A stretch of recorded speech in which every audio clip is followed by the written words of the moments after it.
Hi there, it's Jennifer. I am out here in the beautiful woods in southern Ontario after having Thanksgiving with my family. Very nice. And that's in Canada, by the way. You can all share. It's multinational. Anyways, I had a conversation recently with a team member that was so powerful. I had already been thinking about how we get addicted to our thoughts, or how we get addicted to shopping, or how we get addicted to chocolate. And I don't like the word addiction. What I like is a way of explaining it that it's kind of like, well, this is my way of trying to feel better.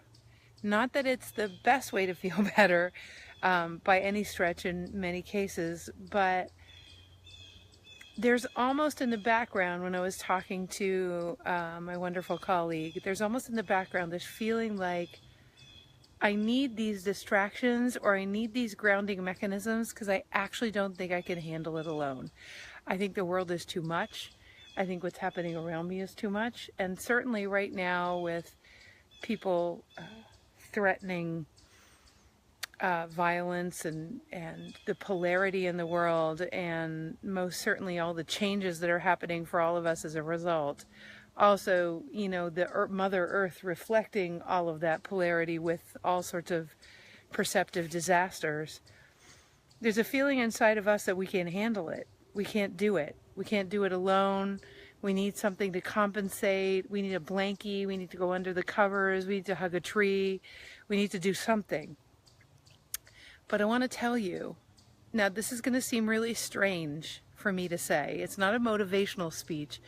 But I want you to know what he and I both discovered, which is that when we took away the compensating mechanism, when we took away all of the compensating mechanisms, and write in some of yours, what have you used as your blankie, as your cuddly, as your sweater, as your, whatever it is. What have you used? I'd love to hear. So type those in. And as we've used those snuggly things, not that there's anything wrong with them, by the way, and some of them actually became, like I said, addictions. I know chocolate was a huge addiction for me for a very long time. And I've certainly had lots of friends and acquaintances addicted to cigarettes and addicted to drinking. But what does that actually mean? What it means is they're looking for something because somehow I thought that I couldn't handle the world, that I couldn't handle the emotions that were coming through me, that I couldn't handle what was happening around me, that I couldn't handle what was happening with my team, with my best friends, with all of that kind of stuff. So this is what I want to share, that you can handle it. You see, when I actually unplugged from those mechanisms, just as an experiment, it's like, okay, I'm going to move through all the feelings that come from not having my compensating mechanism, not as some exercise I got from a workshop somewhere, but actually as a life exercise. I want to prove to myself that nothing is going to happen if I feel all those feelings, that I'm not going to die, that the world is not going to fall apart. And what I've since discovered, and so has my friend Rob, is that by letting go, when he started doing whatever he was doing to sort of compensate, it came from like, I don't think I can handle the heartbreak. I don't think I can handle the difficulty. I don't think I can handle whatever. But what ended up happening is he ended up not feeling his life and not being present to the amazingness of his life, and also to the catalysts around. I want you to know that if you can disengage your judgments of what is happening, right?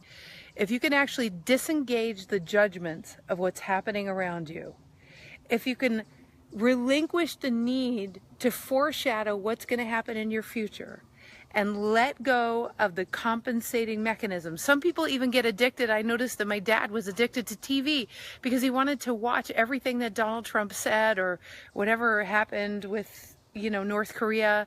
He was addicted to it because he basically didn't want anything to happen that he didn't know about, even though if something happened, he probably couldn't have done anything about it. But what was really interesting is that I started bringing up some TED Talks, and I started showing him this amazing prosperity movie that I just watched. And I showed it to him, and he started to see all the people that are doing incredible things in the world that aren't showing up on the news. And by letting go of his addiction, he realized that there was something else available for him in letting go of the addiction. And by the way, I completely showed him those movies out of desperation, because I'm like, I cannot be in a room constantly watching Donald Trump. I love him, but not that much. I don't mean Donald Trump. I mean, I love my dad. So not that I listen, everyone is either a catalyst or causing something beautiful in the world. And we have some beautiful catalysts happening right now in the world. But you see, what it's catalyzing is people to make those movies and those TED Talks that I showed my dad.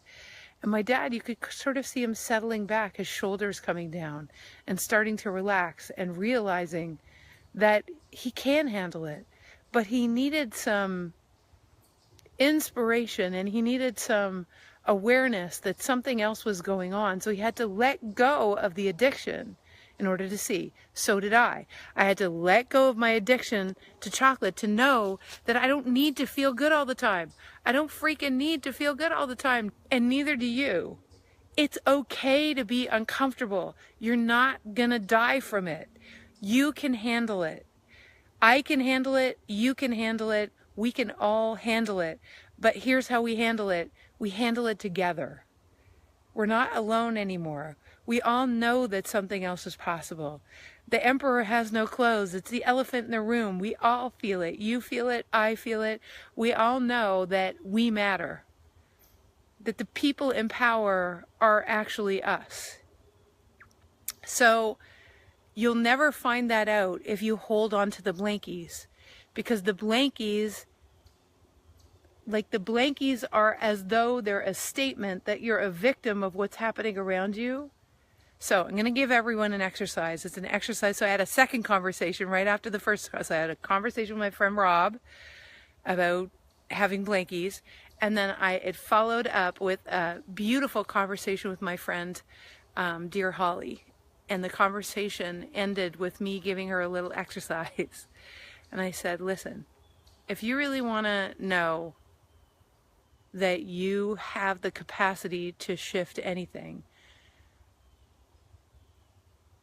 you have to be willing to realize yourself as the driver of Earth's Ferrari.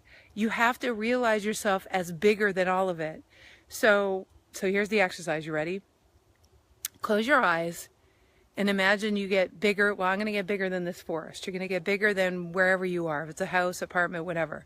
Then you're going to get bigger than the country you're in. Then you're going to get bigger than the continent you're in. Then you're going to get bigger than the earth. Then you're going to get bigger way past the sun. And what you're going to do is you're going to look back at what's happening, and you're going to very specifically look at the things that are sort of triggering you and freaking you out. And now what you're going to do is feel yourself as encompassing that not only is that much smaller than you, but it is actually something which even in other lifetimes, if you believe that, in other times in this life, you actually contributed to through your existence. You actually helped to create it.